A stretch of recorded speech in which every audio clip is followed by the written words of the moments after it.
இந்த உலக வரலாற்றில் பல அரசர்கள் வந்தார்கள், பல வீரர்கள் போரிட்டார்கள், பல பேரரசுகள் எழுந்தன. அனைத்தும் காலத்தில் கரைந்து போனது. ஆனால் ஒரு பெயர் மட்டும் 1000 ஆண்டுகள் கடந்தும் இன்றும் உயிரோடு பேசிக் கொண்டிருக்கிறது. அந்த பெயர் கிளியோபாட்ரா. அவள் ஒரு அழகி என்று நினைத்தால் நீங்கள் வரலாற்றை தவறாக புரிந்து கொண்டிருக்கிறீர்கள்.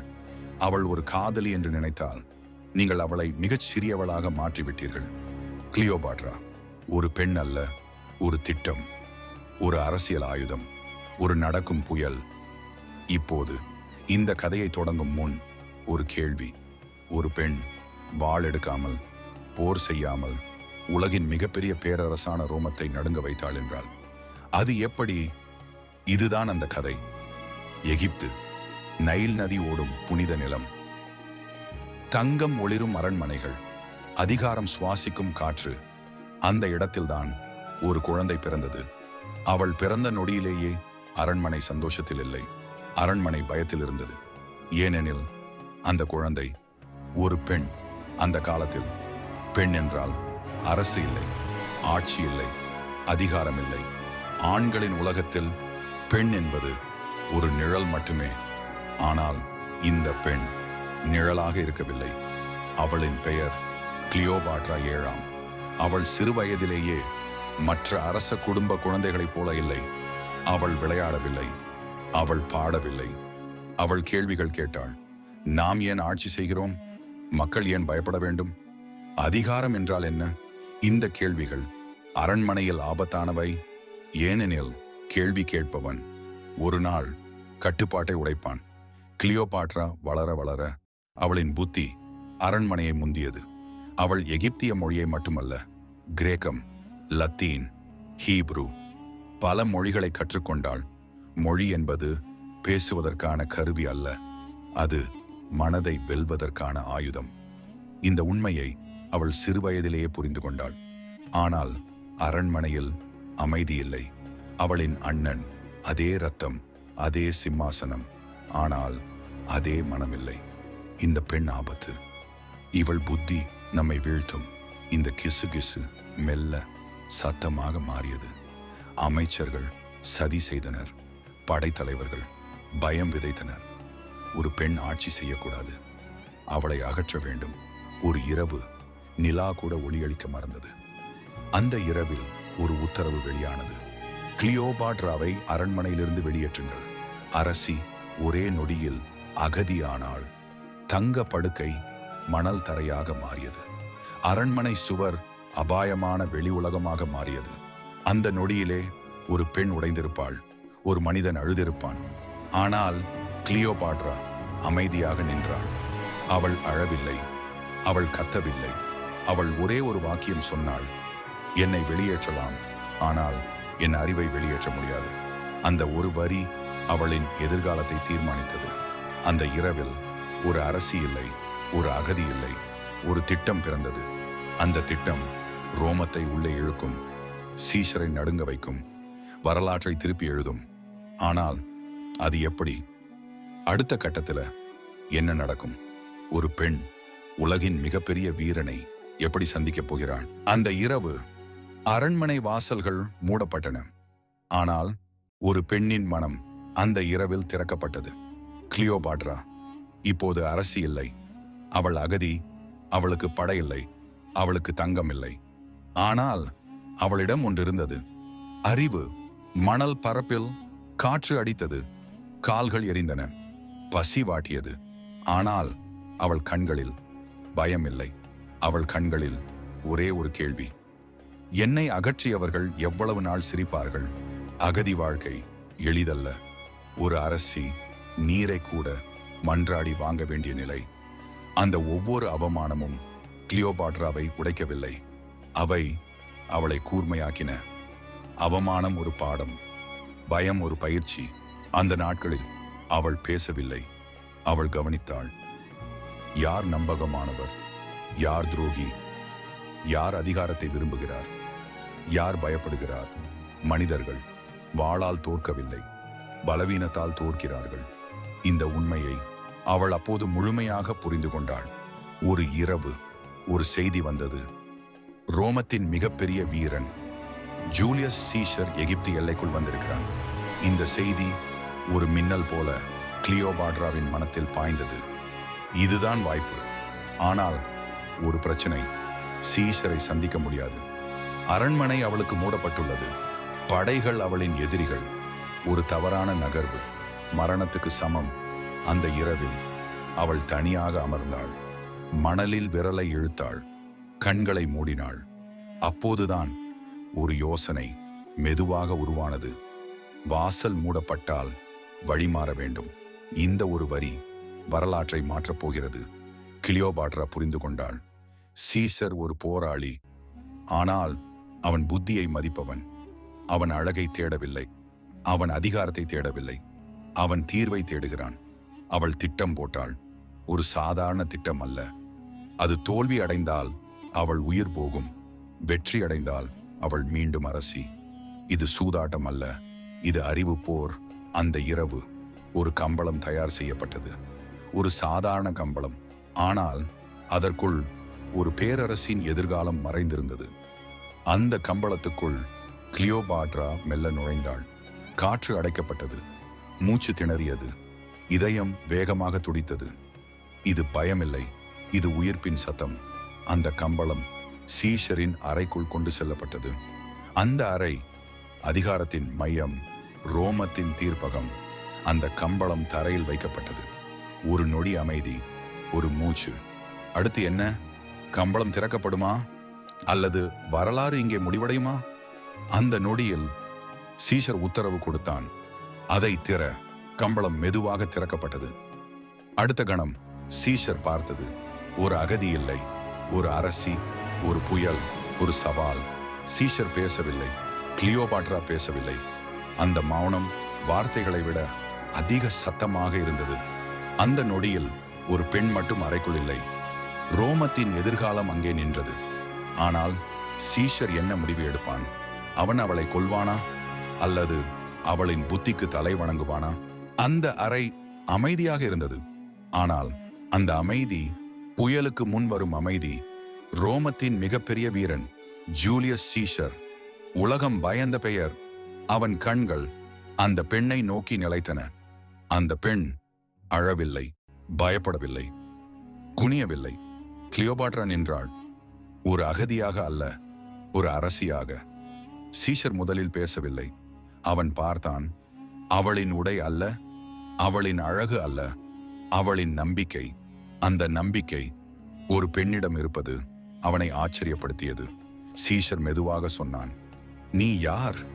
அந்த ஒரு கேள்வி மரணத்தையும் அதிகாரத்தையும் ஒரே நேரத்தில் கொண்டது. கிளியோபாட்ரா சிரித்தாள், மெதுவாக, ஆழமாக. நான் அகதி இல்லை, நான் எகிப்தின் அரசி. அந்த நொடியில் அரை காற்று கனமானது.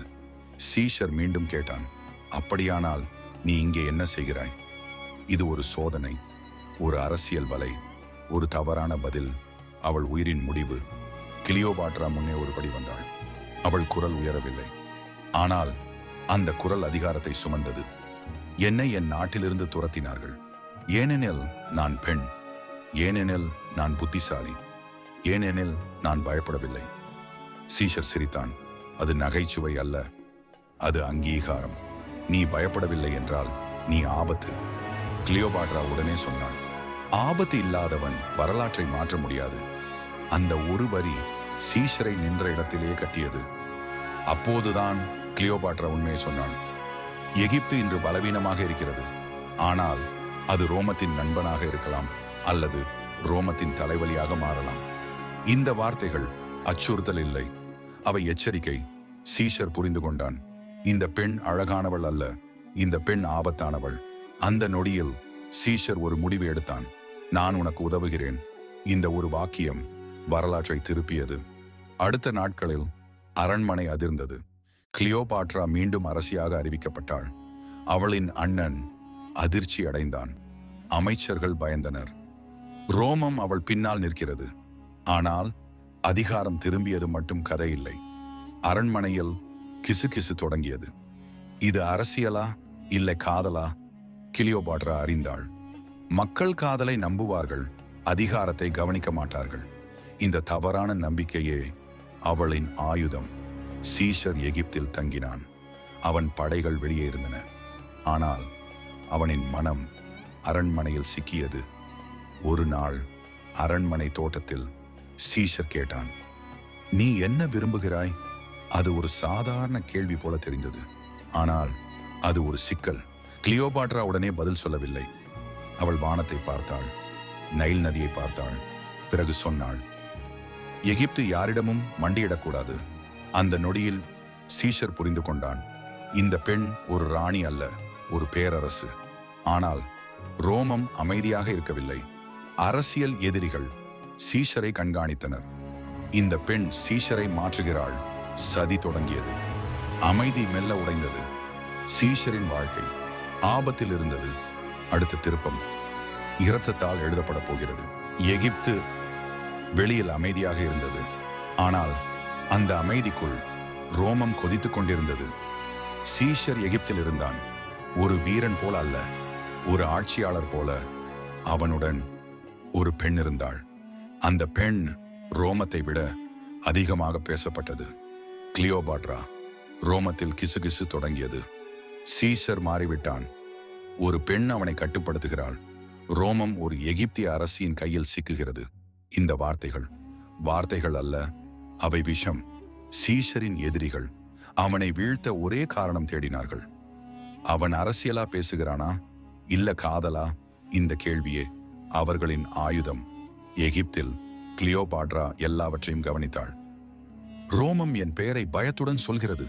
இந்த பயம் அவளுக்கு தெரிந்த உண்மை. நான் சரியான பாதையில்தான் செல்கிறேன். ஒரு இரவு சீஷர் கிளியோபாட்ராவிடம் கேட்டான், ரோமம் உன்னை ஏன் பயப்படுகிறது என்று தெரியுமா? அவள் சிரித்தாள். ஏனெனில் அவர்கள் என்னை புரிந்து கொள்ளவில்லை. அந்த பதில் சீஷரை சிரிக்க வைத்தது. ஆனால் அவனின் கண்களில் ஒரு கவலை. அந்த இரவுக்கு பிறகு சீஷர் ரோமுக்கு திரும்ப முடிவு செய்தான். அவன் போக வேண்டும்.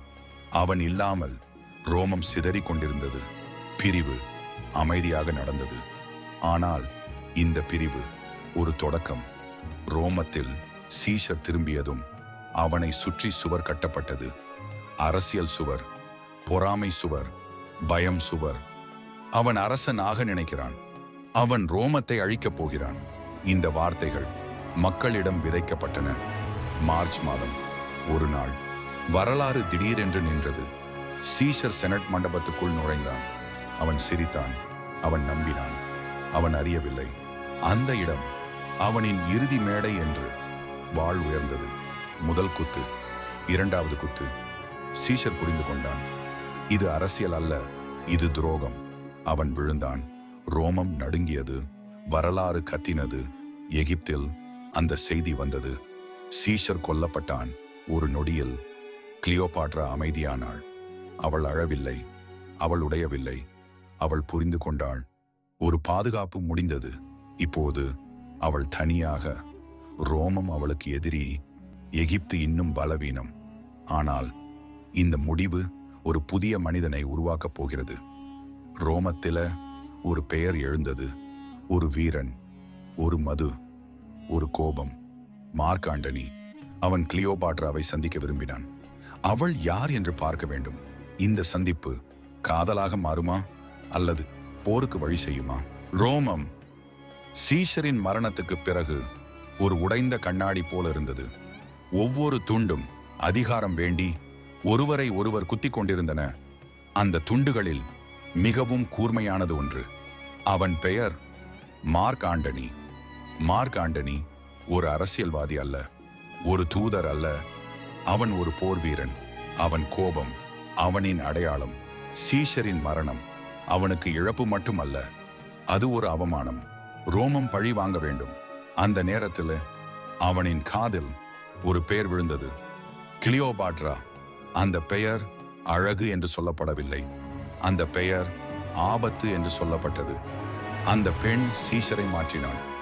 அந்த பெண் ரோமத்தை பலவீனப்படுத்தினாள். இந்த விஷம் ஆண்டனியின் மனத்தில் ஊற்றப்பட்டது. அவன் முடிவு செய்தான், அவளை நான் நேரில் பார்க்க வேண்டும். அவள் யார் என்று தெரிந்து கொள்ள வேண்டும். எகிப்து, நைல் நதி, 'தங்க நிற சூரியன்'. அந்த இடத்திற்கு மார்க் ஆண்டனி வந்தான். அவன் அரசராக வரவில்லை, அவன் நீதிபதியாக வந்தான். அவனை சந்திக்க கிளியோபாட்ரா தயாரானாள். ஆனால் அவள் வழக்கம் போல இல்லை. அவள் யுத்தத்துக்கு போகிறாள். அந்த சந்திப்பு ஒரு அரண்மனையில் நடந்தது. மார்க் ஆண்டனி கம்பீரமாக அமர்ந்திருந்தான். அவனின் கண்களில் சந்தேகம், கோபம். கிளியோபாட்ரா உள்ளே நுழைந்தாள். அவள் மெதுவாக நடந்தாள். அவள் குரல் உயரவில்லை, ஆனால் அவள் இருப்பு அந்த அறையை நிரப்பியது. மார்க் ஆண்டனி பேசினான். நீ சீஷரின் பெண் அல்லவா? அந்த கேள்வி அவமானம். கிளியோபாட்ரா சிரித்தாள். நான் யாருடையவளும் அல்ல, நான் எகிப்தின் அரசி. அந்த பதில் ஆண்டனியை நின்ற இடத்தில் நிறுத்தியது. அவன் கோபப்படவில்லை, அவன் சிரித்தான். நீ துணிச்சலானவள். அந்த நொடியில் ஒரு மாற்றம் நடந்தது. இது விசாரணை இல்லை, இது ஈர்ப்பு. நாட்கள் கடந்தன. இருவரும் பேசினர், சிரித்தனர், வாதாடினர். அந்த பேச்சுகளில் காதல் மட்டுமில்லை, அதிகாரம் பேசப்பட்டது. கிளியோபாட்ரா அறிந்தாள், இந்த மனிதன் என் கேடயமாகலாம் அல்லது என் அழிவாக மாறலாம். ஆண்டனி எகிப்தில் தங்கினான். ரோமம் இதை கவனித்தது. மற்றொரு சீஷர் கதை. ரோமத்தில் ஒரு புதிய மனிதன் எழுந்தான். அவன் அமைதியானவன், ஆனால் அவன் ஆபத்தானவன். ஆக்டேவியன் சொன்னான், மார்க் ஆண்டனி ரோமத்தை மறந்துவிட்டான். அவன் ஒரு பெண்ணுக்காக பேரரசை இழக்கிறான். இந்த வார்த்தைகள் மக்களிடம் தீ போல பரவின. ரோமம் கிளியோபாட்ராவை எதிரியாக அறிவித்தது. போர் தவிர்க்க முடியாதது. ஒரு பக்கம் ரோமத்தின் படைகள், மற்றொரு பக்கம் எகிப்தும் ஆண்டனியும். கடல்கள், கப்பல்கள், அலைகள்.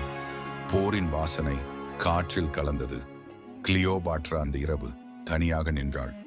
நைல் நதியை பார்த்தாள். இது காதலின் விலை அல்லது அதிகாரத்தின் கடைசி சூதாட்டமா? ஆண்டனி வந்தான். நாம் வெல்வோம், அவன் சொன்னான். ஆனால் அவனின் குரலில் ஒரு சந்தேகம். போர் தொடங்க தயாரானது. அலைகள் அமைதியாக இருந்தன. அந்த அமைதி மரணத்திற்கு முன்வரும் அமைதி. இந்த போர் ஒருவரை அரசனாக்கும், ஒருவரை வரலாற்றில் புதைக்கும். கடல் அன்று அசைவில்லாமல் இருந்தது. அலைகள் கூட மூச்சை அடக்கிக் கொண்டிருந்தன. அந்த அமைதி இயற்கையின் அமைதி அல்ல, மரணத்திற்கு முன்வரும் அமைதி. ஒரு பக்கம் ரோமத்தின் கப்பல் படை ஆக்டேவியனின் கட்டுப்பாட்டில், ஒழுங்கு, ஒற்றுமை, கடுமை. மற்றொரு பக்கம் மார்க்காண்டனியின் படை, அதிக வீரர்கள், ஆனால் உள்ளே குழப்பம். கிளியோபாட்ரா தன் கப்பலில் நின்றாள். அவள் கவசம் அணியவில்லை, வாள் எடுத்துக் கொள்ளவில்லை. அவள் முகத்தில் ஒரு அரசியின் அமைதி. ஆண்டனி அவளிடம் வந்தான். இந்த போர் நம்மை தீர்மானிக்கும், அவன் சொன்னான். அவள் மெதுவாக பதில் சொன்னாள், இல்லை, இந்த போர் நம்மை நினைவில் வைக்கும். போர் தொடங்கியது. அம்புகள் பறந்தன, கப்பல்கள் மோதின, கடல் சிவந்தது. கத்தல்கள், ஆணவம், அழுகை. ஆனால் ரோமத்தின் ஒழுங்கு மெல்ல மேலோங்கியது. ஆண்டனியின் படை சிதறத் தொடங்கியது. அந்த நேரத்தில் ஒரு முடிவு, ஒரே ஒரு முடிவு. கிளியோபாட்ரா தன் கப்பலை பின்வாங்க சொன்னாள். அந்த நொடி வரலாற்றின் மிகப்பெரிய திருப்பம். ஆண்டனி பார்த்தான். அவள் போகிறாள். அவனின் மனம் உடைந்தது. ஆண்டனி யோசிக்கவில்லை. அவன் போர்க்களத்தை விட்டான். அவன் கிளியோபாட்ராவின் பின்னால் சென்றான். அந்த ஒரு முடிவு போரின் முடிவாக மாறியது. ரோமம் வென்றது. ஆக்டேவியன் சிரித்தான். அதிகாரம் காதலை விட வலிமையானது. எகிப்து, அரண்மனை, மௌனம். ஆண்டனி திரும்பி வந்தான். அவன் தோற்றிருந்தான். ஒரு வீரன் போல அல்ல, ஒரு உடைந்த மனிதன் போல. அவன் கேட்டான், நீ என்னை விட்டு சென்றாயா? கிளியோபாட்ரா அமைதியாக சொன்னாள், நான் உன்னை காப்பாற்ற முயன்றேன், ஆனால் நீ போரையே விட்டுவிட்டாய். இந்த வார்த்தைகள் ஆண்டனியின் இதயத்தை குத்தின. ஒரு பொய்ச் செய்தி பரவியது. கிளியோபாட்ரா இறந்தாள். அந்த செய்தி ஆண்டனியை முடிவுக்கு கொண்டு சென்றது. அவள் இல்லாமல் வெற்றி இல்லை. அவன் வாளை எடுத்தான். ஒரு நொடியில் அவன் விழுந்தான். மார்க் ஆண்டனி தன்னை தான் கொன்று கொண்டான். ஆனால் அவன் இறக்கவில்லை. காயமடைந்த நிலையில் கிளியோபாட்ராவின் முன் கொண்டு வரப்பட்டான். அவன் அவளை பார்த்தான். நீ உயிரோடு இருக்கிறாயா? அவள் அவனை அணைத்தாள். அவன் அவள் மடியில் இறந்தான். ஒரு வீரன், ஒரு காதலன், ஒரு தோல்வியாளன். இப்போது கிளியோபாட்ரா மட்டும் ஆக்டேவியன் எகிப்துக்குள் நுழைந்தான். அவன் செய்தி அனுப்பினான். உன்னை ரோமுக்கு அழைத்துச் செல்கிறேன், மக்கள் முன்னால் கைதியாக காட்டுவேன். அந்த வார்த்தைகள் கிளியோபாட்ராவை நிலைகுலைய வைக்கவில்லை. அவள் சிரித்தாள். நான் அரசி, கைதி அல்ல. அவள் தனியாக அமர்ந்தாள். அரண்மனை சுவர்களை பார்த்தாள். நைல் நதியை நினைத்தாள். தன் வாழ்க்கையை நினைத்தாள். நான் தோற்றேனா? அவள் தன்னை தானே கேட்டாள். அவளே பதில் சொன்னாள். இல்லை, நான் என் விதியை நானே தீர்மானிக்கிறேன். ஒரு சிறிய பெட்டி, அதற்குள்ள ஒரு விஷ பாம்பு. அவள் தன் உடலை அரச ஆடையால் அலங்கரித்தாள். இது மரணம் இல்லை, இது இறுதி அதிகாரம். ஒரு கடி, ஒரு அமைதி. கிளியோபாட்ரா உயிரை விட்டாள். ஆக்டேவியன் வந்தான். அவள் வெயின் உடலை பார்த்தான். அவன் புரிந்து கொண்டான். நான் ஒரு நாட்டை வென்றேன், ஆனால் ஒரு வரலாற்றை வெல்ல முடியவில்லை. கிளியோபாட்ரா தோற்றாளா? இல்லை, அவள் கைதியாக வாழவில்லை. அவள் சுதந்திரமாக இறந்தாள். அவள் காதலுக்காக இல்லை, அவள் அதிகாரத்திற்காக வாழ்ந்தாள். அவள் அழகால் அல்ல, அறிவால் வரலாறு ஆனாள். அதிகாரம் வாளில் இல்லை, படையில் இல்லை, அது முடிவெடுக்கும் துணிச்சலில் இருக்கிறது. அந்த துணிச்சல் ஒரு பெண்ணிடம் இருந்தது. அவள் பெயர் கிளியோபாட்ரா.